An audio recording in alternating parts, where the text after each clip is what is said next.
So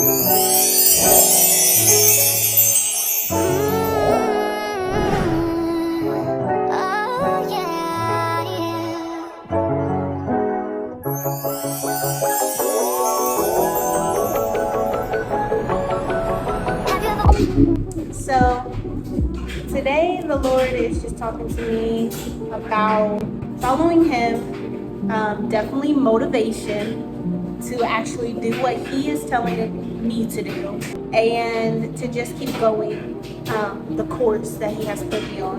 So today I'm going to be reading Matthew 14. If you guys haven't read it, we're going to be reading it together, but if you have, you'll know that this is the story of when Peter called on Jesus and said, "If it's really you, call me out to walk on the water." Jesus said, "Come," and we're just going to read from here. So Matthew 14, there is 36 verses in this chapter. So let's start at verse, you know what, we're just going to read the whole thing. Okay. So at that time, Herod heard of the fame of Jesus and said unto his servants, "This is John the Baptist. He is risen from the dead, and therefore mighty works do shew forth themselves in him." For Herod had laid hold on John and bound him, and put him in prison for Herodias' sake, his brother Philip's wife. For John said unto him, "It is not lawful for thee to have her." And when he would have put him to death, he feared the multitude, because they counted him as a prophet. But when Herod's birthday was kept, the daughter of Herodias danced before them and pleased Herod. Whereupon he promised with an oath to give her whatsoever she would ask. And she, being before instructed of her mother, said, "Give me here John the Baptist's head in a charger." And the king was sorry, nevertheless, for the oath's sake, and them which sat with him at meat, he commanded it to be given to her. And he sent and beheaded John in the prison. And his head was brought in a charger, which is like a platter, and given to the damsel, and she brought it to her mother. And his disciples came and took up the body and buried it, and went and told Jesus. When Jesus heard of it, he departed by ship into a desert place apart, so setting himself apart, okay? And when the people had heard therefore, they followed him on foot out of the cities. And Jesus went forth and saw a great multitude, and was moved with compassion towards them, and he healed their sick. And when it was evening, his disciples came to him, saying, "This is a desert place, and the time is now past. Send the multitude away, and they may go into the villages and buy themselves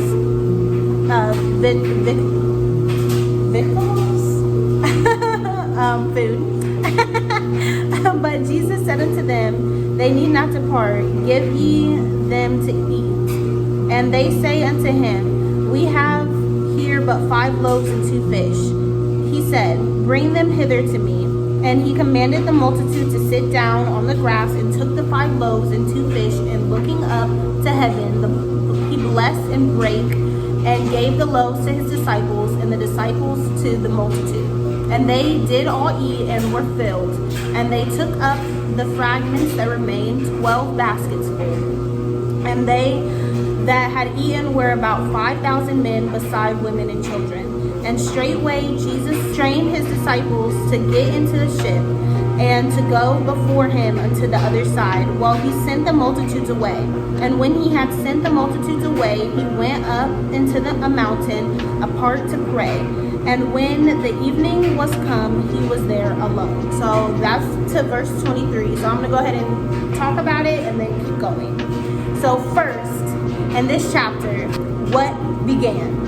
First, John the Baptist was beheaded. That's his cousin.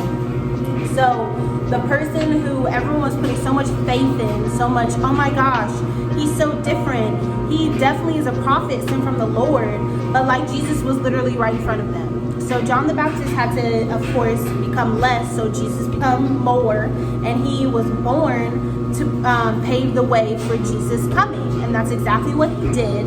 So his work was done, okay? And then a miracle took place. Though it doesn't specifically talk about how he mourned his cousin, like it doesn't talk about that. But what happened after, God was glorified by feeding the 5,000, and that was only the men that was counted, not counting the women and children. And everybody ate until they were full, and there was 12 baskets left over. So when God does something, he does it, okay? There's no like, oh Lord, how are you gonna do this? How are you gonna do this? Because he sees the end from the beginning, and he puts you right in the place that you need to be. For all you have to do is just seek him, follow him, and he will give you every step of the way. Like, thank you. Like, he's the only one who can do that. Anyway, so the main thing that I'm gonna highlight is what happened before Jesus did anything. He went alone and took time by himself to pray to his Father. So that's what the Lord has been speaking to me about. Now, for the past couple of weeks, to be honest, the last couple of years, I definitely have been hearing from the Lord, but there's times that it's like I will do it eventually, but like if I don't do it right now in this instant, then I know that his grace will cover it. But the Lord is just speaking to me like in this time, when he's telling me to do something, there's a reason that he's telling me to do that thing. So I really need to fast more, pray more, and just give more of myself to him. And that's what it says in Matthew chapter 6. When you fast, when you pray, when you give, then these things will happen. So go back and read Matthew 6, okay? Because the Lord won't just tell you to do something if he doesn't need you, like, to do it. It's not for his purpose, like, not to be done. Because his purpose is going to be done either way. If you participate in it or not, like, he is that God. He is Jesus. He is Lord of Lords, King of Kings. Like, his plan and purpose is going to happen with or without us. But he chooses to allow us to seek him and get in his presence because his love is so jealous for us. Like, he loves us so much that he gives us that opportunity to be able to choose him. But once we do choose him, it's like you have to let him be Lord over your life. You can't just say, okay, Lord, I choose you, and then come right over here and do whatever you want to do, and then say, oh no, like when you get into trouble, oh no, Lord, save me. Like, he didn't tell you to do that in the first place. He didn't tell you to do that, honey. So, like, how are you going to expect him to save you from something that he didn't tell you to do in the first place? Now, of course, he is a merciful God.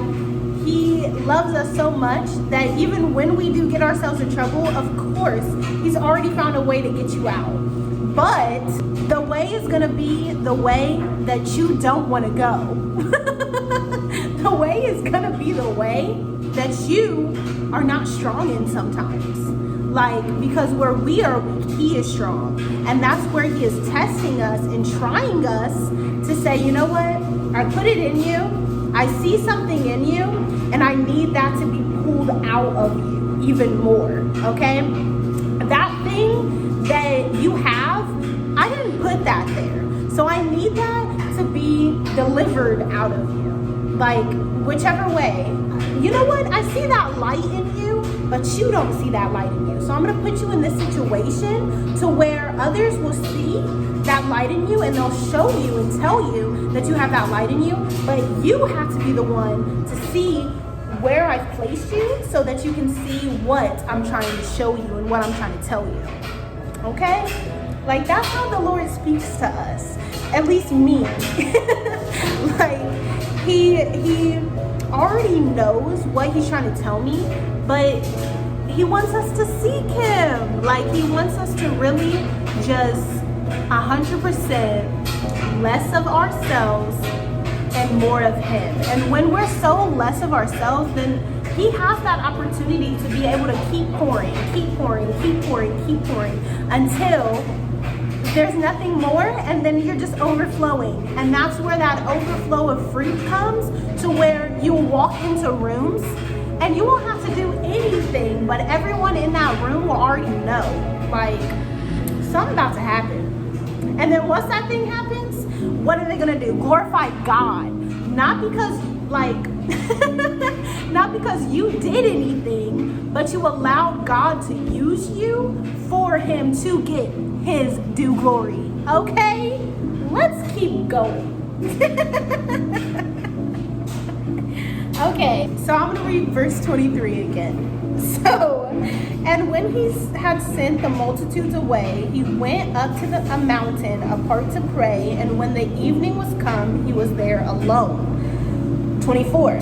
But the ship was on in the midst of the sea, tossed with waves, for the wind was contrary. And in the fourth watch of the night, Jesus went unto them walking on the sea. And when the disciples saw him walking on the sea, they were troubled, saying, It is a spirit, and they cried out for fear. But straightway Jesus spoke unto them, saying, Be of good cheer, it is I, be not afraid. And Peter answered him and said, Lord, if it is thou, bid me come unto thee on the water. And he said, Come. And when Peter was come down on the ship, he walked on the water to go with Jesus. So let's just break down 27 to 29 real quick, okay? So first, back up to 23. Jesus went, he spent his time alone to pray, and then what followed? He walked on water, okay? So first off, God is a limitless God. Whatever he's asking you to do, what do you have to do? Go spend your alone time with your Father so that you can be prepared for the place that he's putting you. Okay. Scroll down to 27. Actually, no, scroll down to 25, 26. So, first off, the waters were tossing, okay? They were a little, woo, okay? And 26, the disciples saw him walking on the sea. They were troubled, saying, It is a spirit. So first, they recognized that it was Jesus. But what happened? Their mind was playing tricks on them, and their fear creeped in, and their fear said, No, that's a ghost. Like, nah, can't be Jesus. That's impossible, right? Their mind was trying to tell them it's impossible for man to walk on water, okay? But God is possible. He turns impossible to I'm possible, okay? Anyway, so they were troubled. So they saw him and they became troubled, okay? It was something that they never seen before. And what did their human body or human mind do? It troubled them because they didn't understand what newness was being poured out, okay? What did Jesus say? Once he noticed, he knew what was going on. In verse 27, he said, Be of good cheer, it is I, be not afraid. So he said first, be joyful, it's me, okay? You don't have to be afraid, I'm here. Okay, I'm him. Okay, so in verse 28, and Peter answered him and said, Lord, if it be thou, bid me to come unto the water. So even for Peter to speak out of his mouth that level of faith, of like, Lord, okay, I know that you're capable of doing these things, but let's see how capable you are. If it's you, let me come on the water with you. So first off, even to say that, like, flesh and blood did not reveal that to you, but the power of the Most High God. Like, you didn't even know what you were asking for. You asked him to go on the water with him. You don't even know what that entitled, but you asked because you were curious. And what did the Lord say? In verse 29, he said, come. So you ask, okay, come on. But what was the difference? Jesus got alone with his Father in prayer. Peter was in the boat surrounded by fear, okay? But they both are on the water, okay? So, verse 29 continued. And he said, come. And when Peter was come down out the ship, he walked on the water to go to Jesus. But when he saw the wind boisterous, he was afraid and beginning to sink. He cried, saying, Lord, save me. So we're going to pause there. We're going to go back and say, Jesus had spent a long time with his Father. He was prayed up. Peter was surrounded by fear. They both was walking on the water, but one was standing and one was sinking, okay? Now, the theory is, if Peter would have just kept his eyes on Jesus, he would have made it to Jesus, okay? But what did he do? He looked at the storm around him. He allowed his environment around him to overpower what Jesus was saying, come to me. So he allowed that to happen. That faith that he had, that strong faith that he had was corrupted. And what happened? He started to sink. But the Lord was there with him. He allowed him to go through that, but he was there the whole time. Also, the thing that I wanted to point out in verse 30 is Peter knew to cry out to Jesus to help him. He didn't cry out to the world to help him. He didn't cry out to the storm to say, oh no, please stop. Nah, he knew to say, he cried saying, Lord, save me. He knew who he needed to call on to help him. Okay, verse 31. And immediately Jesus stretched forth his hand and caught him and said unto him, O thou of little faith, wherefore didst thou doubt? So in new terms, like, wow, you of little faith, why did you doubt in me, basically. So as soon as Peter called on to Jesus, immediately Jesus gave him a hand and said, you have little faith, why have you doubted? Now, the Lord is not saying that his faith is little as in this. Like, nah, he literally said, Jesus, if this is you, let me walk on the water too. He was saying, your faith is not continual. And the reason is because he was not prayed up. So that's where the point is coming in for this video. When you fast, when you pray, when you give, okay? Now, it's not just about money. It's about like giving yourself as a vessel for him to use. But that's what the Lord is just speaking to me so big today when it comes to your motivation, when it comes to your consistency, when it comes to why it's so easy for us to just go look into a temporary distraction to bring us comfort when we need to keep the course and continue to look at Jesus. It's because we're not taking our prayer life seriously. It's because we're not taking that fasting life seriously. It's because we're not taking that giving life seriously. Like, it's a lifestyle. It's not just I'm gonna do this today and then I'm covered for 3 months. Like, it don't work like that. Sometimes you got to be consistent for a whole year, and you're not going to see that harvest until 2 years later. But that's why it's so important to continue to seek the Lord, because he's always pouring out fresh things for us, to comfort us, to give us peace. It's in his word. That's why we have to stay constantly in his word. And something that I just learned is you can literally read your whole Bible in 3 months. 3 months, 2 months if you're more consistent about it, but just read 20 chapters a day. 20 chapters, and you can finish your whole entire Bible from front to back in 3 months. That's 90 days. Just imagine, like, that's 4 times that you can read your Bible in a year. Just imagine how much more powerful you will be when you truly understand who you are in the Lord. And the only way to get that is through his word, because you can't know someone that you don't know how they speak. You can't know someone that you don't know how they act. you can't know someone that you don't know how they like provide. The only way you can do that is by reading your word. Yes, praise and worship is great.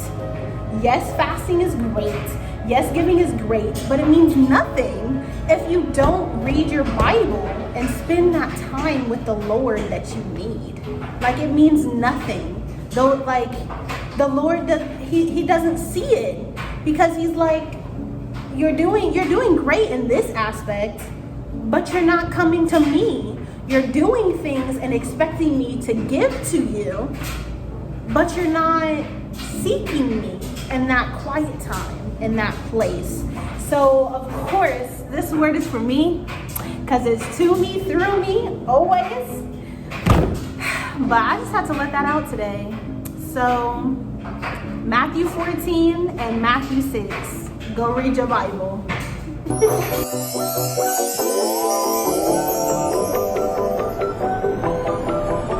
you ever wondered what would